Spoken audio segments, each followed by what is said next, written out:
Welcome to the Business of Design podcast. I'm Cheryl Horn, Director of Operations for Business of Design.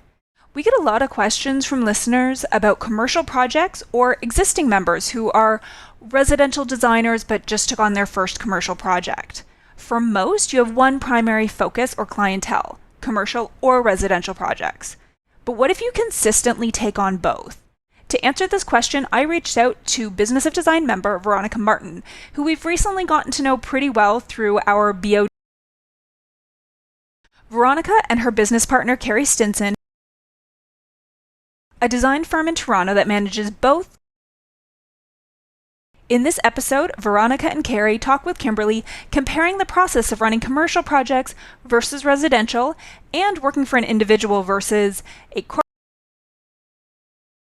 At the end of the interview, Kimberly asked them to hang out and have a candid conversation about how they've applied the BOD 15-step project management strategy to their projects, what's the best thing in their contract, and asked them to share their long-term goals. After the show, head to businessofdesign.com and log into your member account or sign up for membership to listen to MoBOD. In that members-only episode, you're going to hear Veronica talk about Larry and how they're counting on him to help them reach their long-term goals. Larry Goldberg, who they're talking about, is Business of Design's CFO, and he provides financial guidance to our boss groups. If you're interested in joining our next boss group, be sure to apply soon. Our next group launches August 1st, and space is limited. We are also counting down the days to the BOD Elite Retreat, which is happening in Santa Monica on April 28th to May 1st. Complete details are on the website, and we would love for you to join us. Please reach out to me if you have any questions. And finally, I want to mention that BOD Live, our next member meeting, is happening on February 16th. Kimberly is going to be talking about hourly versus flat fee projects. Should you or shouldn't you switch to flat fees? Kimberly is going to discuss the key differences between Business of Design's hourly fee and flat fee methods, which method to start with, how to effectively use both methods, and how to decide which method. There is so much happening at Business of Design, and we want you to join us for all of it. But in the meantime, enjoy the show. Welcome to the Business of Design podcast with Kimberly Selden. Business of Design is the world's best business training for interior design professionals like you. We have the systems, strategies, and protocols you need to consistently satisfy clients, increase profitability, and run your projects like a boss. Unlike traditional coaching, BOD is a fast track to immediate results. Don't try to do this alone. Join today and you'll have access to hundreds of targeted training modules, plus member perks like BOD Live events, member-only podcasts, preferred pricing, and the support of an engaged community of peers. We all know design matters. At Business of Design, we think designers matter too. Hey there. It won't surprise Business of Design members or longtime listeners to know that we are always looking for suppliers who make our work easier, right? So I'd like to introduce you to Business of Design podcast sponsor, Daniel House Club. Daniel House Club simplifies the business of design. They do that by allowing us to source from over 80 trade vendors while taking advantage of deep discounts and no minimum orders. You can also use your Daniel House Club dashboard to share pieces with clients. And this is amazing, freight is always 10%, and white glove delivery quotes are available nationwide. Customer service is really important to Daniel House Club. They have a concierge who will pick up the phone and answer your questions, help you search for products, help you organize returns, or effect replacements or repair when necessary. Now, how do they know what we need? Well, Daniel House Club started as a design business, so founders Peter and Alexander Spalding have done the hard work of servicing clients, and they really want to help us succeed. BOD listeners, this is where you come in. When you go to danielhouse.club during the month of February, you can receive an additional 50% off your Pro or Pro Plus membership using the discount code BODPRO. You can also try them out for free. Get in on the action. And thanks for sponsoring Business of Design.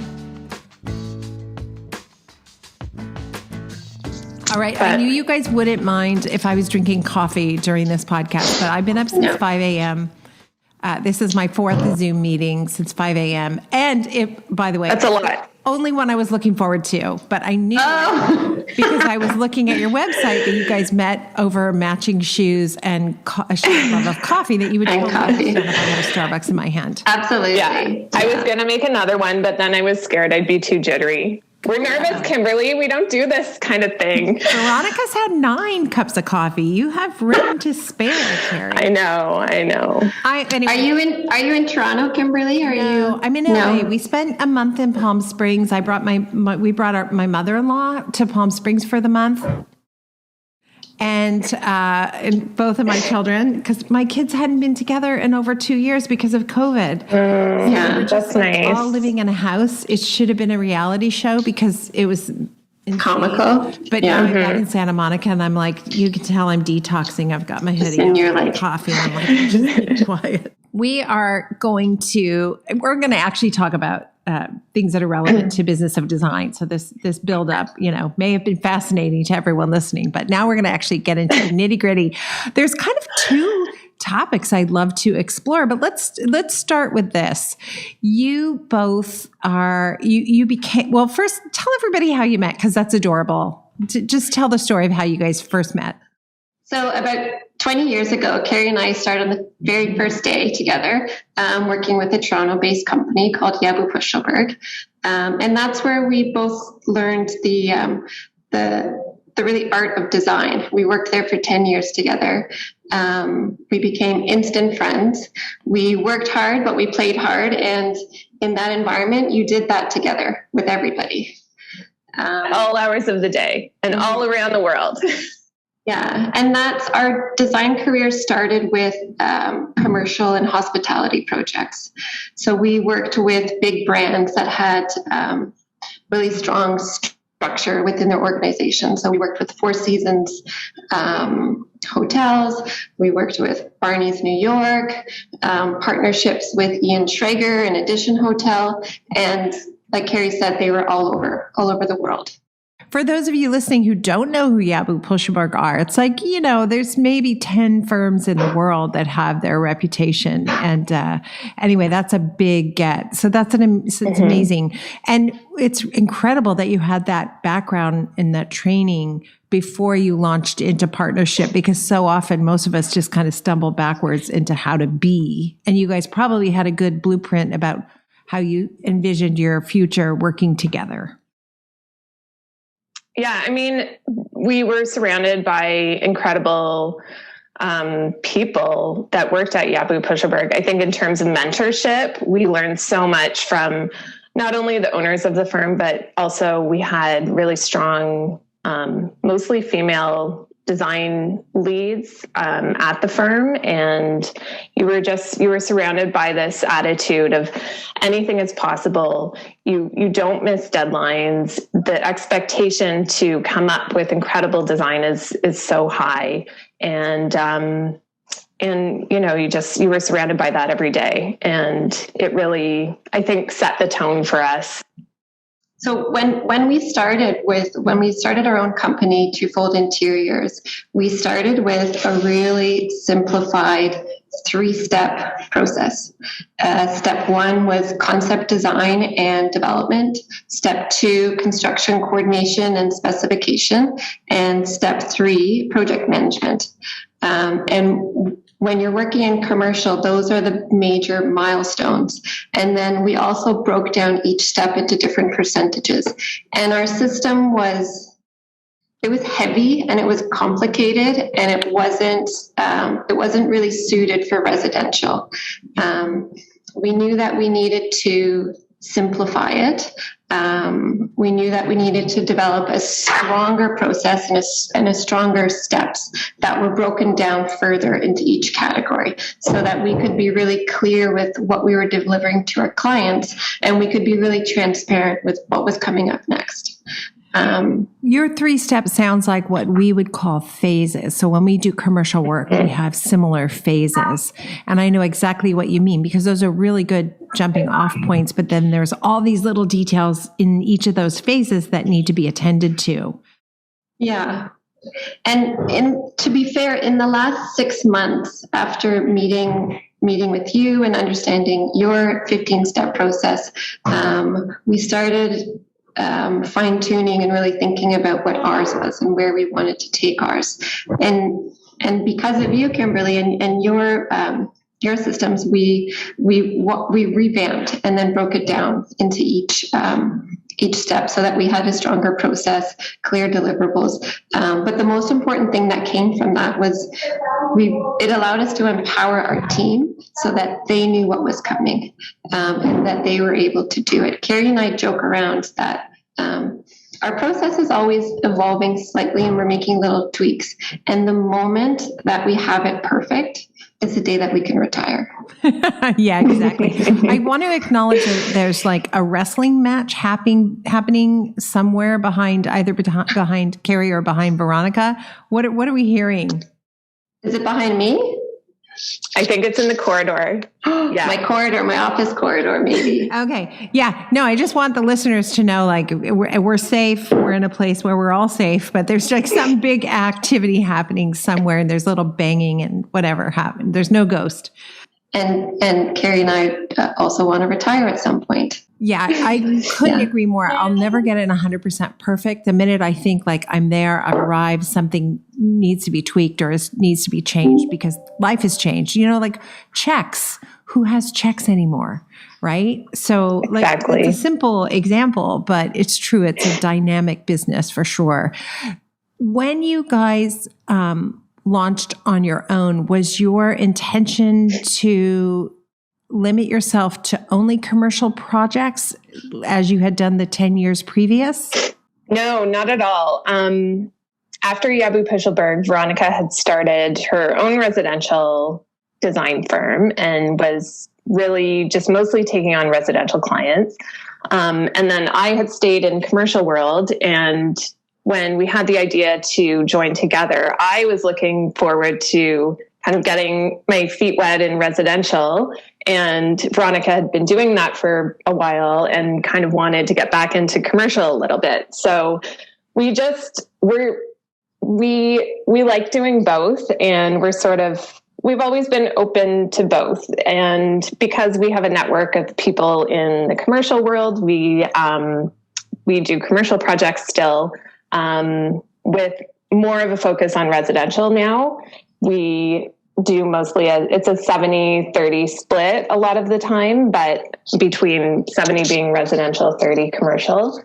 It's fun to switch it up. And after you've worked on a long commercial job for a few years, it's nice to have residential sprinkled in and vice versa. You guys are like a Reese's peanut butter cup.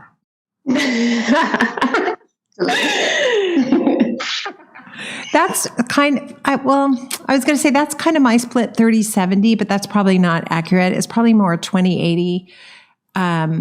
But I'm really curious, like, why the hell would you leave a sweet commercial niche to get into residential? Like what's the matter with you? Like most people like kind of think commercials, it's not easier, but there are some aspects that make it a little bit easier. Would you not say?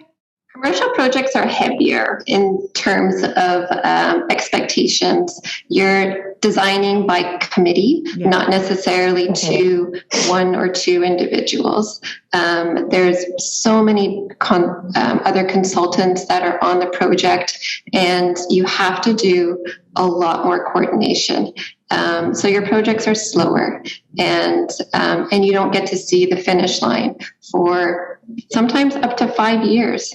And with residential, it's faster. There's quicker turnovers, a lot more smiles, and more intimacy. Mm-hmm. You really see. We find with residential, you really see there's immediate impact of helping somebody create a home that they will live in and that improves the life of their family day to day. With commercial, you are designing an incredible lobby space, but it's ultimately you're working with a board or a boardroom of people making decisions. And residential it's like Veronica said, it's so much more intimate and rewarding that way, we think. I would say that that's true. And also with commercial, don't you find like the few lobbies or whatever that we've done, you can make about, 80% of the people happy, but then there's 20% who hate it. And with a residential job, usually you're making both partners happy. Yeah. And with commercial, so we're working on 3 condo towers here in Toronto, and we're on conference calls where we're talking about wind tunnels or fire safety. We even get into bike storage. And it's important, but it's certainly not fascinating. So sometimes it's nice to pull out and have a break and do something that's really extravagant in the residential world, that's a little bit more flexible. What advice would you give to anyone listening who's thinking of making the leap to one side or the other? Let's start with this. Let's say somebody has been doing residential design forever and they just covet the idea of doing commercial projects. What advice would you give that designer before he or she makes the leap? Buckle up.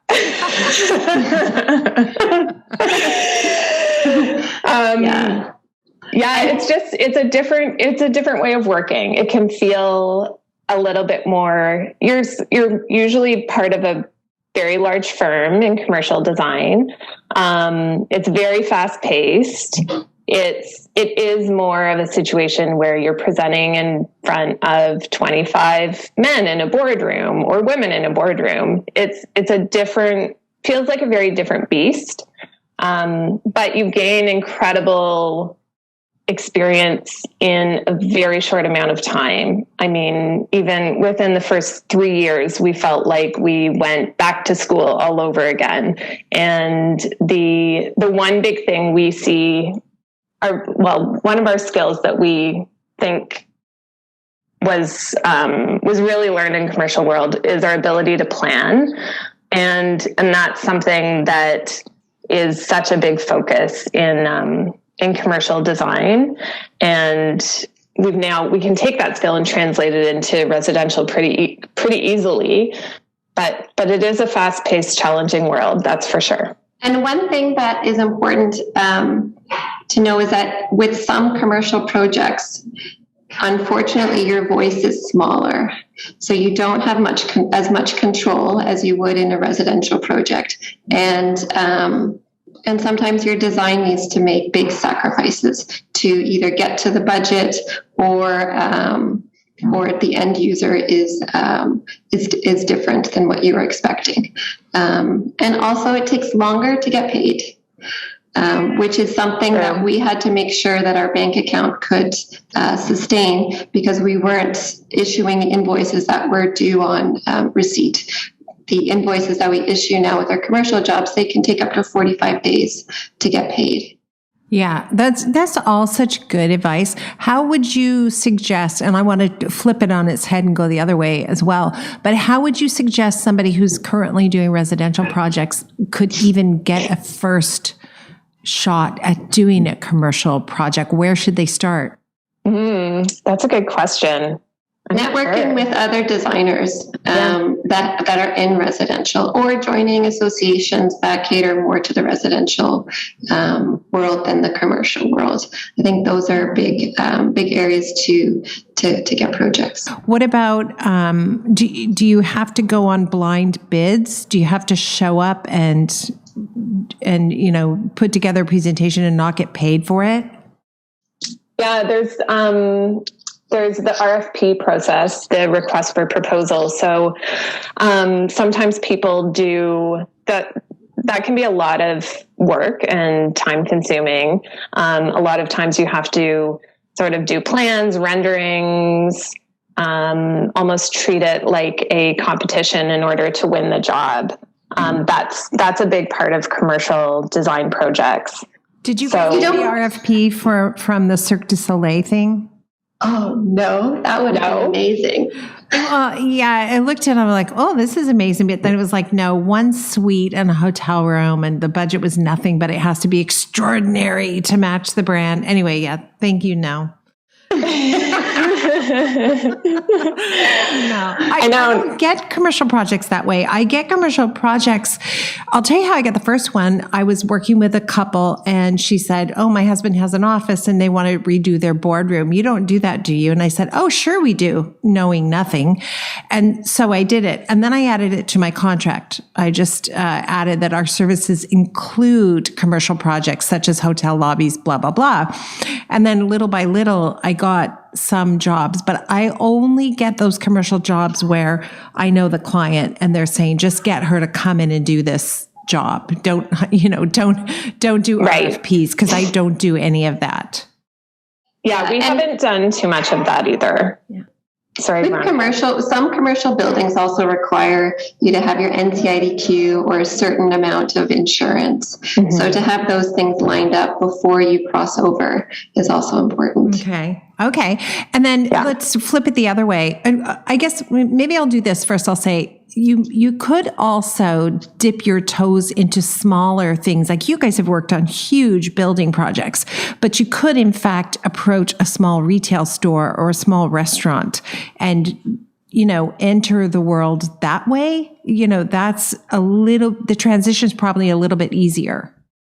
Oh, definitely. Yeah. And we actually just completed a cosmetic dental office, and that scale, now that we've been doing residential longer, that scale felt really nice to us. And sometimes I think we forget that that's a commercial job too. And you don't have to, it's much harder to start on a 900 suite hotel project or condo tower. You're most likely not to get those, but this, the dental office we did, the client found us on House or Instagram and just reached out, and same with you, said, oh, I like your work. I like your residential work. Could you do an office? And we said, yeah, of course. That's a much easier transition, I think, to go from residential to commercial. Amazing. Okay, well, let's flip it. So now you're a commercial designer and you've been thinking, wow, it'd be so awesome to take on residential clients. Where do they start? Where did you start, Veronica? I got on a couple of platforms like House or Instagram and started, I worked on my own house and had it photographed. And then, and it validated me as a residential designer because it was smaller scale. People could see the photos. I even had clients come over to my house, prospective clients come over to my house, and I gave them a tour and told them little things that I did, and it helped. And then with residential, a lot of it is word of mouth. And once you get into the right circle, then things open up and it gets easier. What was the biggest adjustment, though? Because you were fully enmeshed in that commercial world, and then suddenly Veronica doing residential. What kind of surprised you? What shocked you? What's good? What's bad?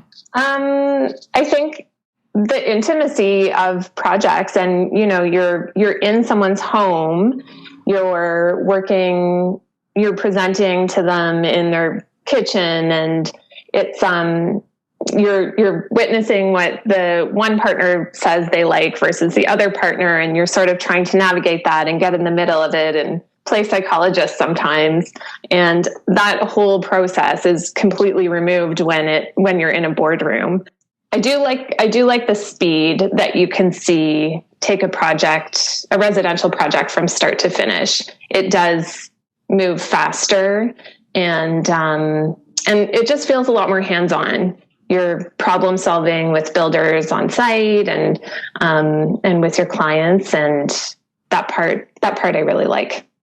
How did you find the transition then from working for a big company to becoming partners and having a real, skin in the game? How was that transition for both of you? Veronica, you just launched on your own. Was it scary? How did that work? I was terrified. And when Carrie and I started our careers, neither one of us said one day we're going to have our own firm. It was something that just evolved over time.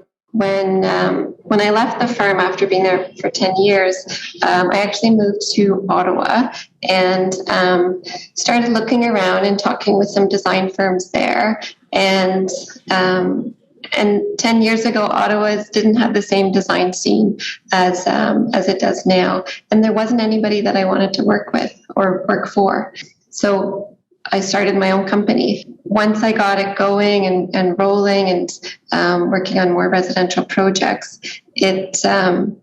and then I did also move back to Toronto. Once I moved back to Toronto, I started poking at Carrie, asking her if she could come and join me, because it's lonely at the top. And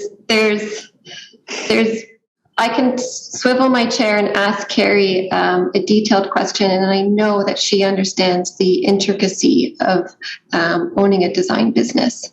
And Carrie's my sounding board. And if I can't come up with a really great design, I know that Carrie can. And we feed off each other. So we didn't necessarily want to be, this isn't where we planned to be, but I'm so glad that we got to this point, because having a partner in this design industry is, it's amazing.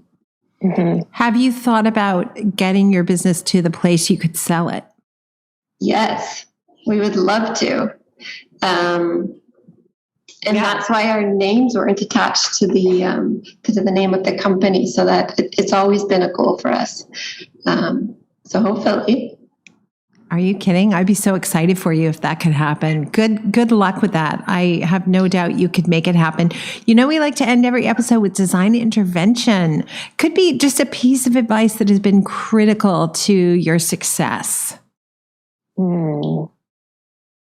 Patience.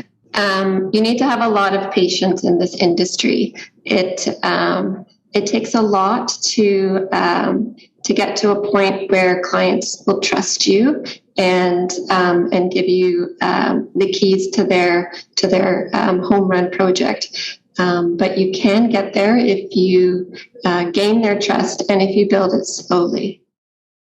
One thing I can think of, and it's maybe not a piece of advice, but just coming from experience, is the importance of working with other people and working as a team.